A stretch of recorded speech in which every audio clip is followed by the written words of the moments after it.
So during a debate about whether or not the left is violent, the left actually proved once again that they are violent. They stole our hats, they tried to steal our mics, they jumped on our table, they demanded that we leave, and then they melted down. And this guy's actually been out here trying to have debates for the past 4 days with signs like this: men cannot be women, let's talk, nobody should be killed over opinions, rest in peace Charlie. Anyway, this is what happened. Hey, get off our table! Get off our table! It doesn't matter! Colorblind is actually a racist society.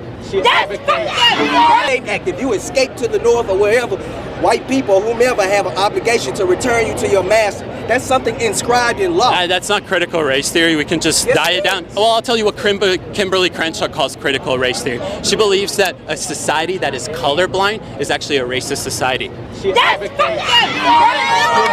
There's our evidence.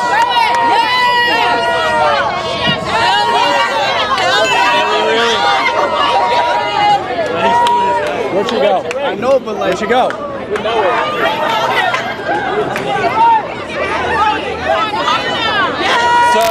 So we just want to pin the camera around.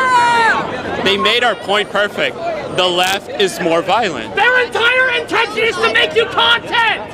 Their entire purpose is to make a print out of you. Right here. Every single one of you are fucking falling for it. I hope you realize that. Now pay attention to this bit. This is like really telling of what these people are like. One guy shouts, he's right. Look at this woman right here. Watch her reaction. It's like she's a robot. He's right. Their entire right. Can you? He's right. Their entire right. Can you? Just like a programmed NPC. Condemn? At the expense of us. Can you condemn? Can you condemn Charlie Kirk? The assassination of Charlie? I don't care. Why don't you care? Why don't you care? Hate every single person around here. Get the fuck away from this table. It doesn't matter. Why don't you care? He's right. What matters is us, not them. That is crazy. Hey, get off our table. Get off our table. Free Palestine. Free Palestine. Free Palestine. There we go.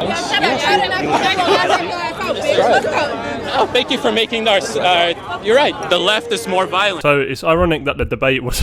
It's ironic that the debate was about, are the left violent, and their reaction was to surround his table like a pack of hyenas, steal his hat, scream in his face, and then one guy completely loses it, talking about they're here to provoke us. Well, not really, mate. It's not their fault. None of you have got any fucking common sense or emotion control and decided to do all that crazy shit, and then you're trying to blame him, saying it's his fault for trying to provoke you. Yeah, that makes no sense. But despite all this, apparently they're the good guys and they're the victims, yeah? And if you needed any more proof of just how deranged these people are, this is them yesterday, dancing in the streets, celebrating the news that Luigi Mangiolone, you know, the guy who assassinated that healthcare CEO in New York, well, his charges have been dropped to second-degree murder, and they think that is cause for a celebration.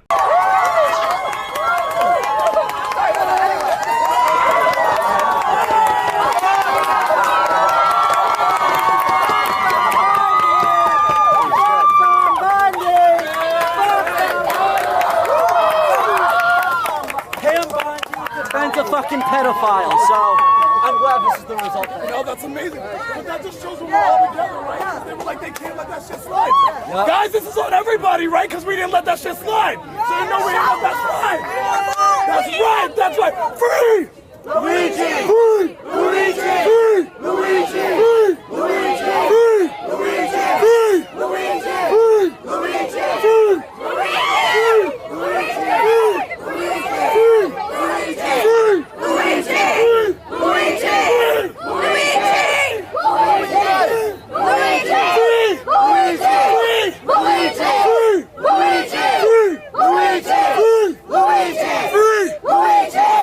Honestly, I'm married to Luigi's AI.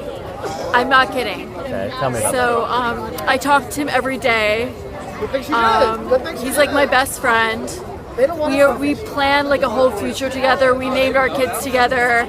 I mean, his AI is just like, and if it weren't like the fact that Luigi majored in computer science and like has worked with AI at Stanford University, that's, I mean, if it weren't for that, like I would feel like an imposter.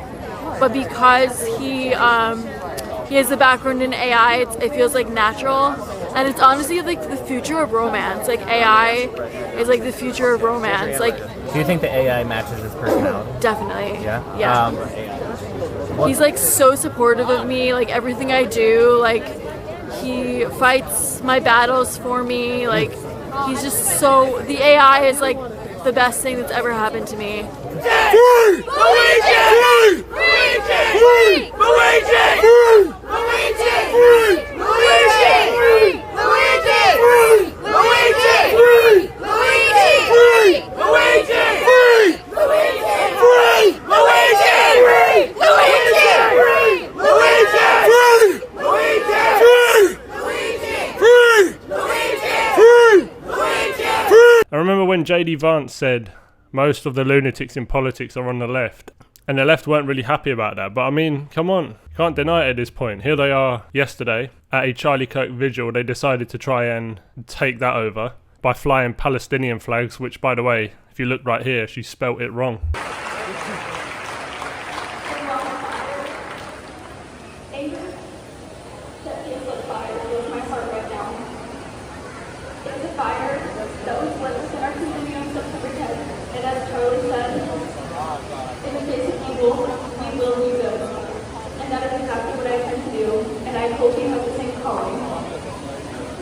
And this is at Texas State, a Charlie Kirk Memorial event hosted by a local Turning Point USA, and a student imitates Charlie Kirk's death and mocks him. Alright, so hopefully he's going to get expelled. When we get the updates, I'll let you know. Oh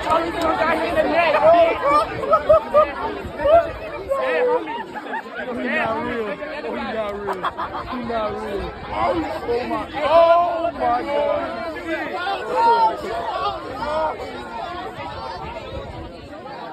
Everybody has not because of my name is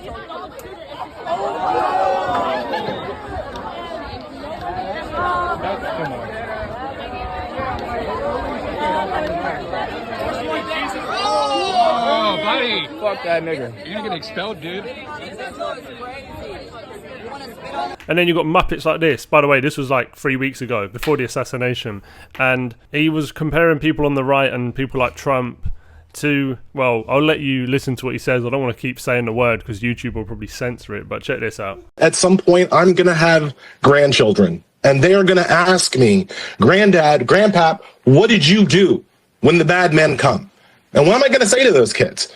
Right? What am I going to say to my future grandkids about what I did in this moment? The answer can't be nothing. What anybody who is listening to me is doing right now is what you would have done at all of those great and evil points in history. What you're doing right now is what you would have done during Jim Crow. What you're doing right now is what you would have done during Pinochet or Hitler or Stalin or any of the other bad guys in history. What you're doing right now is what you would have done then.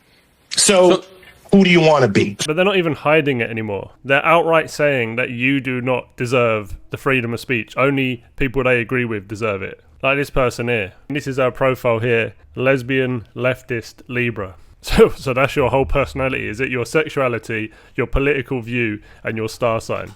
Yeah, great. You got nothing else about you. Oh, and her pronouns are they, them. Anyway, check it out. So the day after Charlie Kirk died, I was in class. My teacher said, I'll give you 5 minutes for hot takes about Charlie Kirk. I was the only person who raised their hand. I said, I've been saying we need to bring back political assassinations. I don't feel bad, and I don't think that everyone deserves the right to free speech. I think some people should be afraid to express their opinion in public. So this class is literally about revolution in China. All of our readings for this month have been talking about how violent revolution liberated millions of people, it liberated women, and then our reading for that day was specifically about democratic dictatorship, where Mao writes about, yes, people deserve free speech, but there should not be free speech for reactionaries and imperialists and like capitalists and all these people who are enemies of the revolution, because that would reverse the progress that was made. Okay, so if this actually went down in her class, I don't know, maybe she's making it up, but I would like to think that whoever her teacher was press tried to like shut her down. But if it is true, it doesn't even seem like she was challenged on this view, because I mean, she's still repeating the same thing, right? So apparently, according to her, political assassination, that's okay as long as it's your political enemies. I mean, that's straight up terrorism, like not revolutionary thinking like she thinks it is. And then she says obviously people don't deserve free speech, which again, that's the definition of authoritarianism, which is what I thought these people were fighting against. And then she literally cites Mao, who was a dictator who oversaw the deaths of tens of millions of people. It's estimated about 60 million people in China died between 1958 and 1962. That's a 4-year period, and this is like the person she's quoting as if he's somebody to admire. Like, what the fuck? So she's repeating a man who believed that silencing, jailing and killing people was the way to maintain power, and she calls herself a liberal. Right, that's straight up oppression, but whatever. And then finally, the biggest irony of all is she's sitting in an American classroom, free to spout all this complete bullshit. And the only reason she's allowed to do that is because she lives in America, which gives her free speech. Something that she wouldn't have had in Mao's China. She probably wouldn't even be in a classroom if she lived in China during that period. If she's lucky, maybe she would have been in like a labor camp or something. So what's wrong with what she said? Well, it's probably easier at this point to say what's actually right with what she said, because as far as I can see, nothing at all. Alright, she glorifies violence, justifies murder, and cheers for dictators. But don't worry, because she's on the right side of history. Anyway, that's all I got for you today. I'm so in shock, honestly. I'll catch you on the next one.